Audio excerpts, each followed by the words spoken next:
Thanks so much for joining us for Season 3 of the Stories Unveiled podcast. Stories Unveiled exists to create a platform for people to share hope through their personal stories of what Jesus has done in their life. Each episode highlights a different guest, just like you and I, wading through this life that can get so messy. I hope this conversation proves helpful and encourages you to go live unveiled.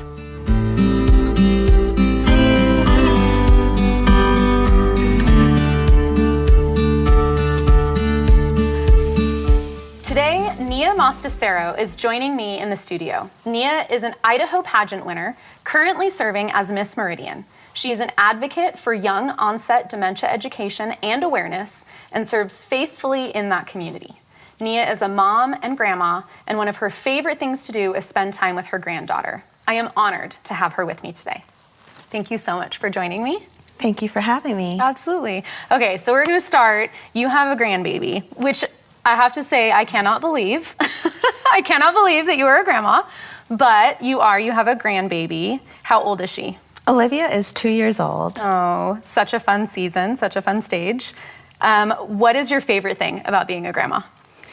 My favorite thing about being a grandma is the fact that they had her at this stage in my life to where I can still enjoy her, I can still remember her, I can still play with her, and she's 2, so she's very vocal, she's intelligent, she's brilliant, and she's learning from me. Yeah. I'm able to give her some of my knowledge and my love, all my love. Yeah, that's awesome.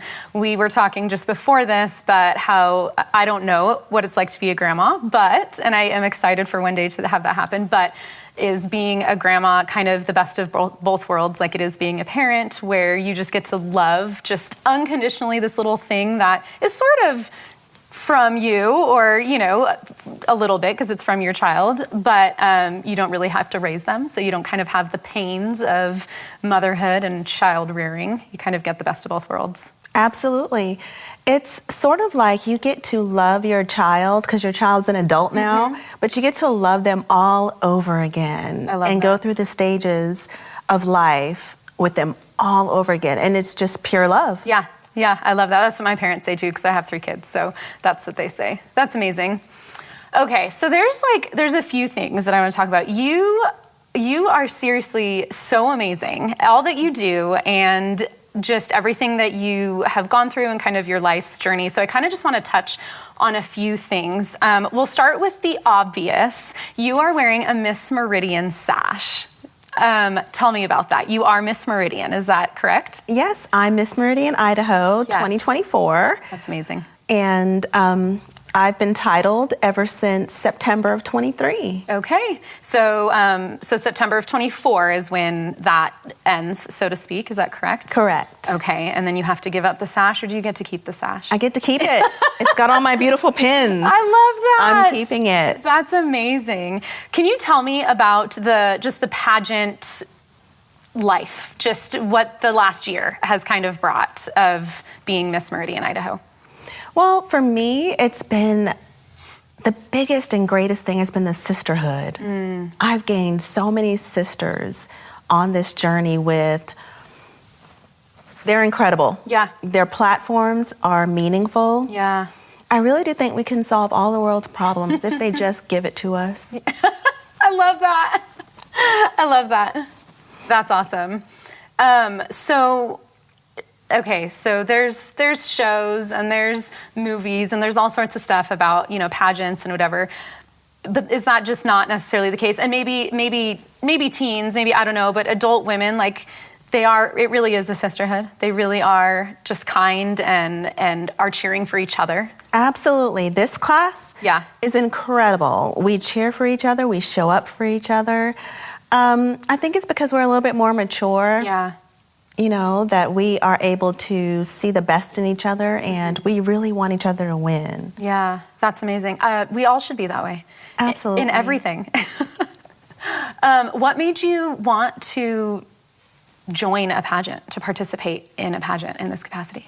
Well, it was on my bucket list. Okay. I have a list of things that I want to accomplish before I go to heaven. Okay. And being in a pageant was one of them. And when I moved here from Texas in 2021. Okay. I had the pleasure of meeting Miss Boise Metro. Okay. And she also was a woman of color. And I just thought, wow, it's so, it's diverse here, even though it's not. Right. But it's just, I just was blown away by her and her platform and all the good things she was doing for the city. That's amazing. And she encouraged me to sign up. And I said, I think I can do that. Yeah. I think I can. So I did. That's awesome. And here you are. And you are Miss Meridian, Idaho. That's amazing. Well, it inspires me. I was like, what? You should. No way. That's you would be a Mrs. I would be a Mrs. That's true. I would be a Mrs. And I actually didn't even know if they had that, like if you can do that. Yes, absolutely. Okay, that's amazing. So tell me, every pageant contestant has to have a platform. Is that correct? That's correct. Okay, so tell me about your platform. Mine is Memories Matter, combating young onset dementia stigmas. Okay. Explain what that organization is. For me, fighting and advocating for awareness and education of young onset dementia has been my life's purpose since I was diagnosed with young onset dementia at the age of 42 in 2017. That would be like me getting diagnosed. Yes. So young. Yes, I'm 49 now. Okay. So my doctor at the time, my neurologist, gave me 5 to 7 good years of living, 5 to 8 good years. Wow. And I'm in my 7th year now. Yeah? I'm still hanging in there, so I'm defying the odds. That's amazing. So you have early or young onset dementia. I do. Tell me about that. So I have traumatic brain injuries from child abuse, and they have resulted in a lot of memory loss and coordination problems, executive functioning problems, things like that. Yeah. And my last brain scan revealed CTE, chronic traumatic encephalopathy, which is a form of dementia. Okay. Normally, people that are in the sports arena or people that have been, I am retired military, but I didn't see the fight in that way. Yeah. When I deployed to where bombs were going off around me and having head injuries that way, mine is from child trauma. Oh, man. So tell me about some of the things that you deal with. Like, what are some of the symptoms that you experience just daily? I experience brain fog pretty much daily. Really? I no longer really do very well with basic math, so I have things in place to help me to pay my bills. Driving, I can only drive short distances and in places that I'm familiar. I have coordination problems. I walk into walls because I don't see them. I walk into steps because I don't see them. Visual acuity problems, I guess you would say. I have maintained my long-term memory very well, and my vocabulary is still pretty good, but my short-term memory is compromised. Okay. Wow. So what does daily life kind of look like for you if these are things that you have to overcome, like by the afternoon or evening? Are you do you have fatigue? Absolutely. So by the evening, are you like, I'm going to bed? Or? Yes. I'm on a brain stimulant that keeps me a little bit focused and helps my attention throughout the day. But by, say, about 5 o'clock, my neural fatigue has taken over and I don't really do a lot of activities after 5 or 6. Yeah. So how does that affect, so you're sitting here with me having a conversation, and I don't know if this is stress inducing or not, but I don't know if that even matters, but you've done pageants and again, I don't know much about them except for the fact that you probably talk to a lot of people. You sit and you answer lots of questions, and you have to walk across a stage, probably multiple stages depending on, the level of competition and such, but how have you seen this affect that part of your life, or has it really? The pageant was difficult. Was it? It was very difficult, and it took me about a week, literally a week, to recover. Really? Mentally and, physically, everything. Yeah. I was blessed. Everywhere I go, I'm blessed. In that previously, the interview took place on the same morning as the pageant. The pageant would be in the evening. Okay. Well, this year it changed.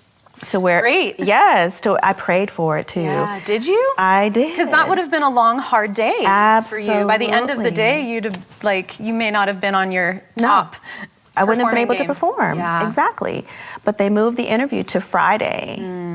And the pageant was on Saturday. So I thank the Lord. I just felt like, he just blesses me all the time. That's amazing. Makes provisions all the time. Yeah. That's so great. Tell me a little bit about how did you know, or what made you think that you might have dementia? I mean, how does one even come to that? Because I'm like, I forget things all the time, Absolutely. But And I get it. That's what it started off as, Really? like just forgetting basic things. And I've been so astute in my educational journey. I have 7 degrees Oh my gosh. and certifications. I loved learning. Yeah. And I would have still been learning because I was going to start my doctorate. Okay. But I was having trouble in school, in my classes. And that wasn't normal. That was not normal. I was a class speaker for my undergraduate. I had very high marks. And for my master's degree and for certifications, I knocked everything out. Yeah. But at work, because I was still in the military Okay. when I started having issues, and I was forgetting meetings. My behavior, I was having lots of mood swings. I thought I had a brain tumor. Yeah. That's what I thought it was. Dementia never crossed my mind. Right. So when the neurologist sat me down with my brain scan results, in my mind, I was going to get this tumor removed and I was going to go back to normal. In your head, you were like, all right, I have a tumor, we're going to get it fixed, we're going to get it removed, I'm going to go back, we're going to be good. And that's it. Yeah. But he had this really solemn demeanor. And, he told me that at first he thought it was Alzheimer's. So he diagnosed me with young onset Alzheimer's dementia. So I had that diagnosis for about 3 years. Okay. And then I was re-scanned. And that's when they discovered all of the areas that have been compromised on my brain. And we kind of put 2 and 2 together. I took a lot of, knocks to the head when I was a child. Wow. And that's where the TBIs came from. Yeah. Traumatic brain injuries. But so you didn't know you had TBI or multiple traumatic brain injuries prior to? I didn't. I just thought that, okay, I have attention problems. I have to work harder because I worked very hard in school. Okay. And, I sticky notes galore, notepads, calendars, just using all the things from recorders in class and getting extra attention from the instructors, so that I can do well. Yeah. I just thought that was my way of learning. Yeah. Okay. What's the difference between Alzheimer's and dementia? Because you said you initially got a diagnosis of Alzheimer's dementia. Explain to me the difference between that. So when you think of an umbrella, dementia is the umbrella. Got it. And the raindrops are the different types of dementias. Okay. So you've got Alzheimer's, you've got frontal temporal dementia, Lewy bodies, what I have, CTE.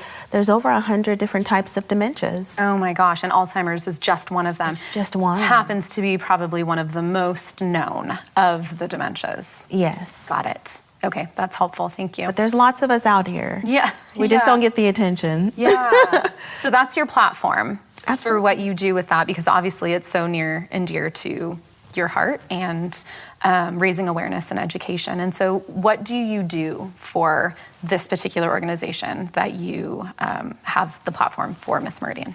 So I volunteer with the Alzheimer's Association. I'm on the Dementia Action Alliance Advisory Board. Okay.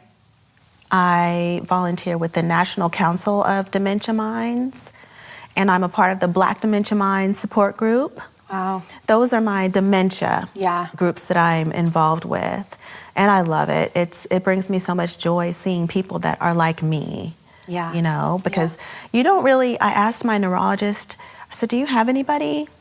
I actually asked my new neurologist just this week, a couple of days ago, I said, do you have any people in their 40s? And she said, not many. Yeah. Are they older or younger? They're older. They're older. Okay, because it's typical to wait. Yeah. You know, I find that people probably just say, oh, like you, not saying you have anything. No, I know. But say, you know, oh, I'm just forgetful. That's just a part of age. And then they don't get checked out until it's progressed to later stages. Yeah. And at that time, your quality of life is compromised and you can't really do anything. So I find that I'm very, very, I just want to get the word out to get treatment and detection early on.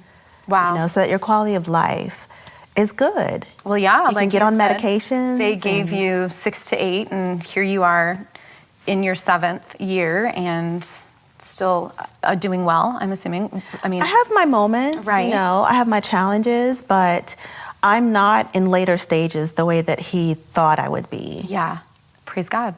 Amen. That's awesome. So tell me a little bit about, you mentioned you're in the military. You're retired. Did you retire because of your diagnosis? I was diagnosed 4 months after I retired. Oh, okay. The testing started while I was in the military, and my provider at the time, she told me that if I didn't retire, that she probably would have medically retired me. You. Because I was having so many issues, you know, from personality conflicts to mood swings, memory problems, performance problems that just weren't me, you know? Yeah. So what made you decide to get into the military? My turbulent childhood, obviously, that wasn't good. And I ran away and joined the Air Force. And it was the best thing that God could have ever done for me, besides giving me a son and a grandchild. Yeah, that's awesome. So you enjoyed your time in the Air Force? I absolutely loved it. And what did you do in the Air Force? I was a medical admin by trade. Okay. But when I retired, I was doing first sergeant duty. That's awesome. And that was the best job in the world. Yeah. Sad to retire, sad to leave, and I guess you would say I was sad to retire because I was sad to leave the people. Yeah. But I was so stressed Yeah. and I wasn't performing very well. And I was high ranking. So I don't feel like I retired on top of my game because of my memory problems. But luckily there was an answer for it. Yeah. Yeah, there was an answer that you got after, but it made sense.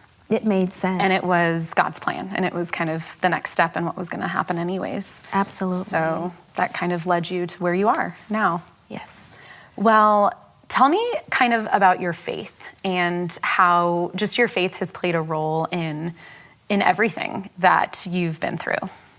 Well, I went through a major depression when I was diagnosed with Alzheimer's for about a year. Yeah. I didn't go to church. I stayed in my house. I didn't know advocating, didn't care to do it. Yeah. Because when someone tells you, get your affairs in order, watch the movie Still Alice, contact the Alzheimer's Association, and you have 5 to 8 good years, you're like, that rocks your world. Yeah, it does. It rocks your world. So for me, I went through that major depression, and then something in me, it was probably just one of my angels, my ancestors, somebody just said, just get up. I've got work for you to do. And so one week, I got up and I contacted the Alzheimer's Association, and that started my journey of healing and growth. And then I started going back to church, volunteering to be a greeter, and I realized that God had more for me. Yeah. And my faith really, really came into play with helping me to grow and fulfill his purpose for me, which is to advocate. Yeah. Give people a voice and help. Absolutely. Educate people that don't know. Absolutely. That's amazing. Well, I ask everybody a similar question at the end of every episode in light of their story. And so for you, I would like to know, what would you tell our listeners that are facing circumstances that just don't seem like they can overcome, where really all the odds seem like they're against them? What would you say to them? Excellent question. I would say rely on your faith. Whatever your faith is, whatever your unfailing love and desire to please and be obedient to your higher power, our God, I say rely on that and lean on that. Yeah. Speak to God, talk to God. You know, ask him to meet you where you fall short. Yeah. That's what helped me, and that's what continues to help me. Yeah. Thank you so much, Nia. I just so appreciate you. You are absolutely stunning, and just everything that you do and represent, and you are such an inspiration. And so praying for many more years of beating the odds. Amen. Thank you. I take it. Yeah. Thank you. Thank you so much for joining us for today's conversation on the Stories Unveiled podcast. We would love it if you would leave us a rating or review. If you would like to learn more about Stories Unveiled and our events, go to storiesunveiledconference.com or follow us on Facebook or Instagram at storiesunveiled_. The Stories Unveiled podcast is created in partnership with KTSY and Barefoot Media Ministries. For more encouragement and other podcasts, visit ktsy.org. Have an incredible day and go live unveiled.